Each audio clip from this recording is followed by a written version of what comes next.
Bonjour les élèves, bonjour tout le monde, bienvenue à la classe de Maya. Ce matin, je viens avec un sujet de grammaire, un sujet qui est vraiment très important dans l'apprentissage d'une langue. Parce que comme dans toutes les langues, les phrases sont constituées de mots. Et tous ces mots, ils doivent être accordés les uns avec les autres pour que cette phrase, elle puisse avoir du sens. Donc aujourd'hui, on va parler de comment on construit une phrase en français, quels sont les mots ou quels sont les éléments principaux qui doivent être accordés les uns entre les autres pour que cette phrase puisse avoir du sens. Et je veux partir d'un exemple très clair que j'ai l'habitude de mettre toujours en salle de classe. C'est l'exemple de la maison. Par exemple, une maison, quand on construit une maison, on ne peut pas construire une maison, disons, comme ça, en manquant un mur ici. Parce que si le mur manque, qu'est-ce qui va se passer? La maison, elle va tomber. Donc, c'est exactement la même chose qui peut arriver quand on fait une phrase ou quand on construit une phrase et dans cette phrase, il manque un groupe de mots ou bien un mot qui est primordial, qui est important à placer dans la phrase. Donc, ce matin, on va parler de comment on construit une phrase en français et on va partir d'un modèle de phrase de base. Donc, la phrase de base, elle est constituée de 3 groupes. Mais 2 de ces groupes, ils sont tout à fait obligatoires. Ça veut dire qu'on ne peut pas les oublier. Ce sont 2 groupes qui doivent être absolument dans la phrase. Et c'est le groupe sujet. Ça veut dire le sujet. Je vais partir d'une phrase que j'écris ici au tableau.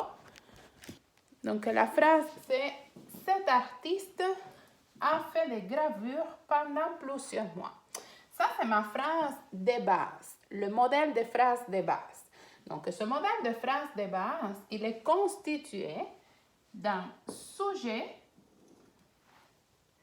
Ça, c'est le premier groupe de la phrase, le sujet, d'un prédicat, que dans ce cas-là, Madame Mayeline va mettre 2 lignes, et d'un groupe prépositionnel, que dans ce cas-là, je vais surligner avec 3 lignes. Bon, ça c'est mon sujet. Ça c'est mon prédicat. Et ça c'est mon groupe prépositionnel.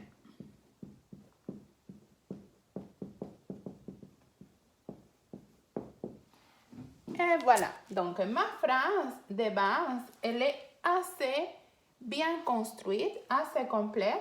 Pourquoi? Parce qu'elle a un sujet, un prédicat et un groupe prépositionnel. Mais comme je vous avais dit tout à l'heure, les groupes prépositionnels, on n'est pas obligé toujours de le placer dans la phrase. Par contre, le sujet et le prédicat sont extrêmement importants.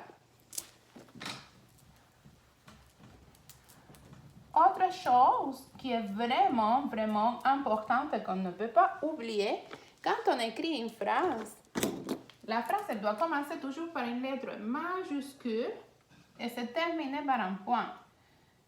C'est celle-là qu'on appelle une phrase déclarative.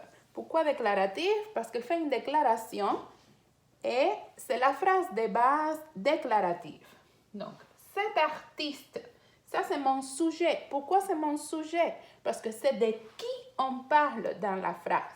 Qui est mon sujet? Cet artiste. Qu'en même temps, c'est un groupe du nom qui est composé d'un déterminant plus un nom. Donc, cet, c'est le déterminant. Artiste, c'est le nom. C'est pour cela que c'est le sujet de la phrase, parce que le sujet de la phrase, c'est de qui on parle dans la phrase. C'est mon qui. Hein? Mon qui. de qui je parle dans la phrase. Donc, le qui, je dois l'accorder avec un groupe du verbe.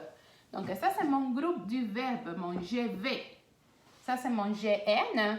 Et ça, c'est mon je vais, le groupe du verbe. Pourquoi c'est le groupe du verbe? Le groupe du verbe, c'est l'action. Hein? Le groupe du verbe, c'est l'action. Qui fait... Donc là, je dessine mes mains qui ne sont pas très belles. Je ne suis pas une experte en dessin. Donc, ça, c'est qui fait quoi? Qui fait quoi? Donc, cet artiste, c'est mon sujet, c'est qui fait quoi? Donc, qu'est-ce qu'elle fait, cet artiste? Elle a fait des gravures. Donc, a fait, c'est le verbe faire au passé composé. Et elle a fait quoi? Des gravures. Ça, c'est mon prédicat, le prédicat de la phrase.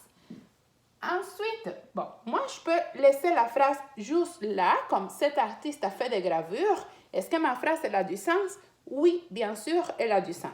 Mais, je veux dire maintenant, quand est-ce qu'elle a fait des gravures?